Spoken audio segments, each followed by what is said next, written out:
Xasiyyət. Gəlin bu barədə danışaq. İlk dəfə Məsihi tanıdığım imanlılar cəmiyyətində xasiyyət barədə heç vaxt danışmırdılar. Müqəddəs ruhun Məsih barədə danışırdılar. Həmişə əsas məhsdir, sənə məhs lazımdır. Ancaq onların dediyi kimi məhs əsas məsələ deyil.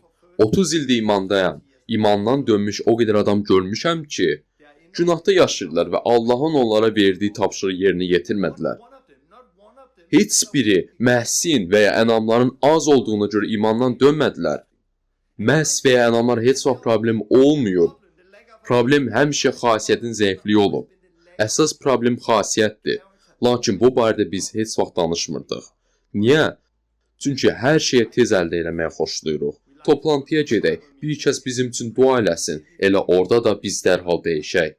Bəli, biz sizin üçün dua eləyə bilərik və siz müqəddəs ruh ala bilərsiniz. Ancaq kimsə əllərini üzərinizə qoyub dua eləməklə siz xasiyyətinizi dəyişə bilməzsiniz. Düzgünlük, sədaqət, səbir, dözümlülük, nəfsə hakim olmaq, həlimlik, nizamlılıq. Belə olmur. Bunu çox vaxt deyirəm. Güclü xasiyyətə malik bir imanlını mənə verin. Onu öyrədib Allahın çağırışını yerinə yetirən güclü şagird eləyə bilərəm. Ancaq pis xasiyyəti olan insanla mən heç nə eləyə bilmərəm.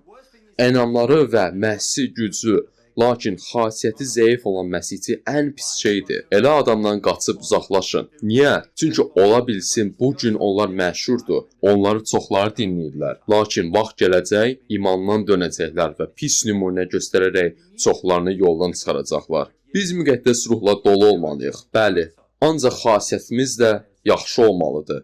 Xasiyyət sınaqlarda və əzablarda formalaşır. Romalılara 5-ci fəsil deyir.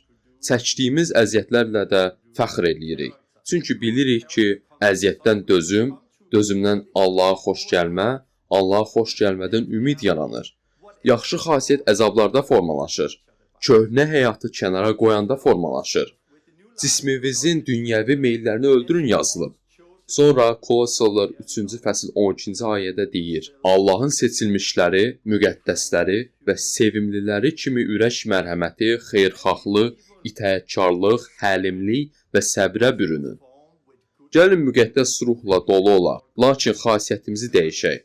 Allahın çağırışını yerinə yetirək. Yadınızda saxlayın. Rəbb qorxusu biliyin başlanğıcıdır.